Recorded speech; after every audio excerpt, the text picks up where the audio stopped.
দেশব্যাপী কর্মসূচি হিসেবে আমরা গণভোটের হ্যাঁ ভোটকে জয়ী করার জন্য কাজ করব।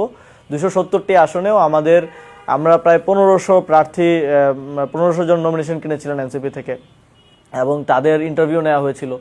সেখান থেকে যারা কাজ করতে আগ্রহী এবং যারা ইতিমধ্যে অনেকে আগ্রহ প্রকাশ করছেন, যারা মাঠ পর্যায়ে তাদের ওই যোগাযোগটা আছে আমাদের তৃণমূল সংগঠনের সাথে, তাদেরকে আমরা গণভোটের প্রার্থী হিসেবে অ্যাসাইন করব এবং তারা লিফলেট নিয়ে গণভোটের বক্তব্যগুলো নিয়ে, গণভোট নিয়ে এখনও মাঠ পর্যায়ে মানুষের মধ্যে অনেক ধরনের কনফিউশন আছে, আবার কনফিউশন তৈরিও করা হচ্ছে, ভুল মেসেজিং করা হচ্ছে বিভিন্ন দলের পক্ষ থেকে, বিশেষ করে পতিত ফ্যাসিবাদী আওয়ামী লীগের পক্ষ থেকে।